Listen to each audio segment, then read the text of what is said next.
Okay, so we are up to day 175, only 25 days left.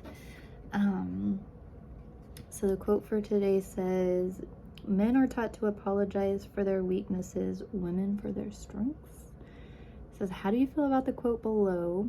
Does it ring true about society today, and why do you think so?"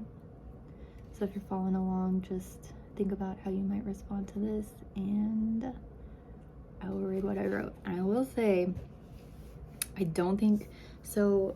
I've ended up, I guess, on the more feminist side of TikTok.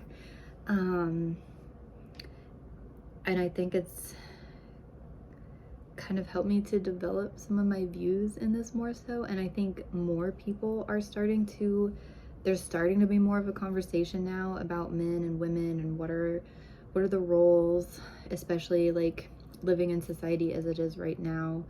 And so yeah, I don't think I was like, yeah, I'm pretty sure I wasn't into that whenever I wrote this. So we'll see what it says. Oh, maybe it was. So I said, sometimes these prompts are extremely timely. Okay, over the past few months, I've come across a lot of content on social media discussing this. It says women are connecting with each other and realizing the many ways that we're still being oppressed. Or I said, or oppressed, maybe oppressed isn't the right word, but being taken advantage of by a lot of men. The fact that we have cameras with us at all times to document things happening to us. We can record what's happening, or since texting is so popular, we now have receipts. So when men try to gaslight us, we have proof that we're not crazy. I said women are starting to recognize their strengths and are bonding together and demanding better from men. I feel like this next decade is going to be an interesting time for both men and women. Okay, I said Roe versus Wade was just overturned, so this would have been, what was it, June of last year? And politicians are talking about taking away even more rights from women. There's a huge debate going on right now. In the end, we'll either end up with more rights or fewer. In either case, I'm weighing my options and thinking about an exit strategy.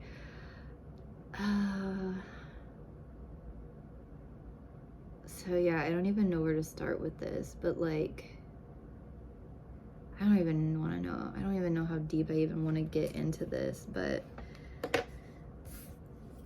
there's a lot of conversations going on I guess like what I wrote there is how I feel. I'm like, there's a lot of conversations going on right now, and I don't really know how it's going to turn out, because even though women have a lot more rights than we did, I don't think most women, especially millennials, realize how new those rights are to women. Because, you hear things like, well, women weren't even allowed to have bank accounts until the 70s without like male permission and things like that. And I'm just so, I think, fortunate to be growing up in a time where I do have more options beyond, just getting married and being tied to a man to have to get by in life. And I'm really like thankful for that, because I think if I would have been forced to get married at a young age, or be tied to a man to have to achieve anything in life, I would be very unhappy. And I would just, like I talk about a lot, like I feel I don't like being stuck in things. I like to constantly be trying new things and doing different things, and not with relationships necessarily, but like just everything in general. And so I would be really unhappy. And I feel like my mom is kind of that way, but she was raised in a time where like you were expected to get married and have kids, and I don't think she was made for that. I don't think that makes her happy. But at that time there wasn't really another option. And not to say that all women are like that. Like, I think some women are happy. I definitely know women that like love the role, the standard, role. But yeah, I think there are a lot of men that take advantage of that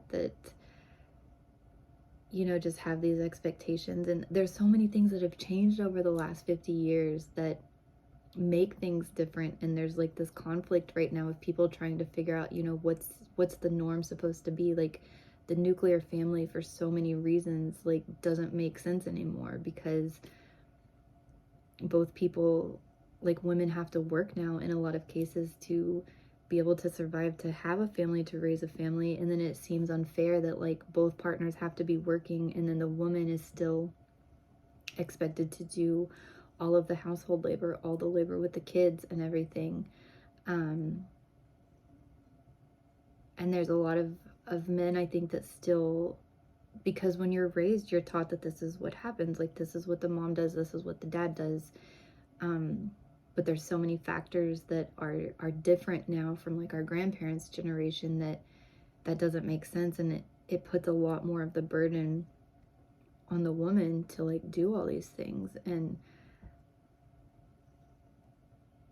I also wonder like how much of that from like the 50s and 60s was like just not accurate. Like we're basing stuff off of TV and off of things, and when you talk about like real experiences, it's just not like that idea that all of the men were like this. The men would work and take care of all this stuff, and the women would keep the house. Like I don't, like that wasn't accurate in my own life. Like my mom was the one that was the primary worker. And I think there's a lot of cases of kids that grew up in the 80s that saw this. Like their mom was the one that was making the money, and the dad, didn't really contribute that much. He didn't contribute to raising the kids. He didn't really contribute to the household. And men will come back with comments and say, well, yeah, but like you're doing the household work. Who's going to take care of your car, and who's going to mow the lawn? And a lot of these women are like, we're already doing that. We're the ones that keep up with when the cars need maintained and taking them to get maintained.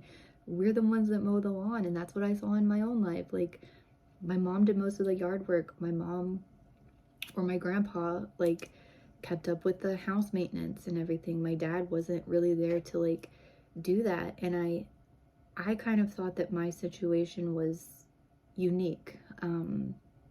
I thought that most men weren't like that. I thought most men were like that stereotypical man that they would portray of like, he would work and come home, and he was the one that brought home most of the money, and the woman would take care of the house, and the man would cut the lawn and do all these like manly things.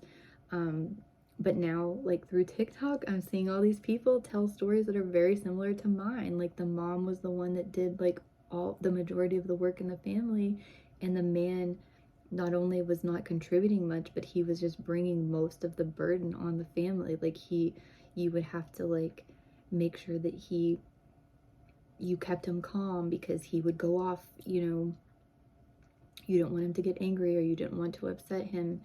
And again, like I just thought that was more unique to my family, that my dad was just kind of like this,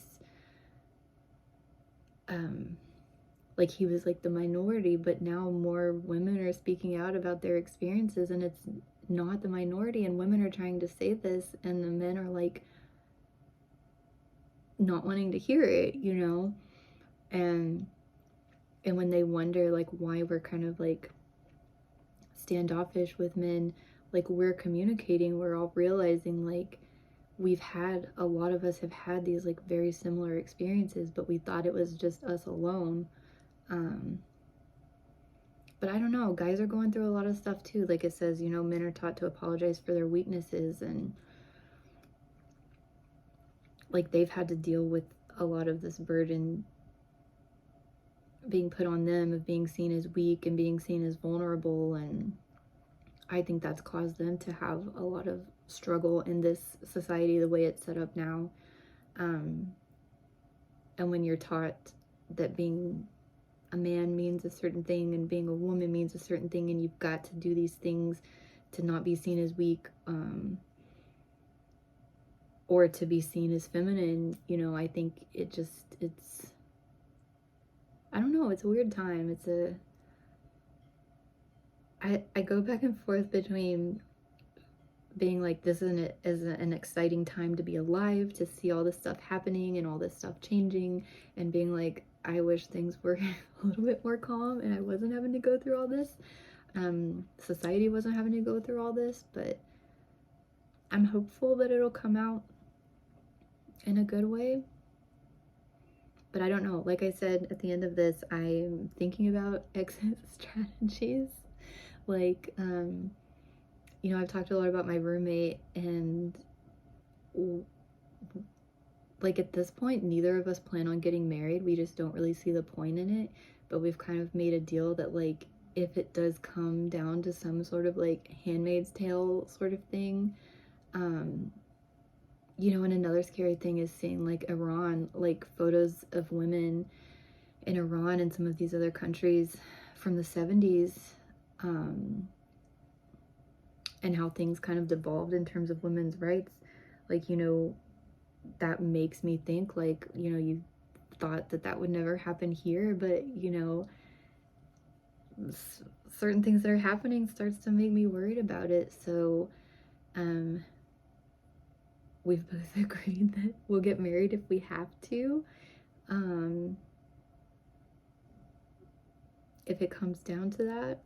So, but I don't know. We're also looking at, you know, potentially if we have to leave the country to go somewhere else, and thinking about like what options we may have for that. But I don't know. I'm going to stay as long as I can and just see how things play out.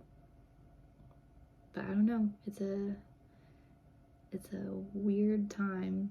But I would say, if you're a man and you're getting frustrated in all this time with how women are acting, and yeah, there are bad women out there. There are absolutely bad women. But I think there's more good women than there are bad. And I think that's the thing that I think a lot of women are dealing with, is like, we've seen way more, and this is just from my perspective, maybe from the male side it seems different, but we've definitely encountered a lot of bad men in our lives. And it's just kind of a reaction now, and hearing that other women have experienced the same thing, and it's not just us, makes us kind of more hesitant and more selective to just jump into getting married and pairing up. And I think maybe try to listen to women, and also women kind of like listen to men. But I've seen a lot of cases the men have been pretty unwilling to like have a rational discourse on things, I guess. I don't know, because I think maybe this is something women have been dealing with for a long time and have just kind of come to terms with it. And men, a lot of men are just now having to kind of like come to terms and really think and introspect and think about maybe how, I don't know, I feel like I'm getting too deep with this, but I don't know, maybe just try to listen and be understanding of everybody, and hopefully, times are weird and hard for everybody right now, and things have changed a lot over the last several decades that make things different and harder from what this illusion we've been told like that life was supposed to be like. And I think a lot of people, especially millennials, Gen Z, are kind of struggling with that. And so yeah, hopefully things work out, but we'll see.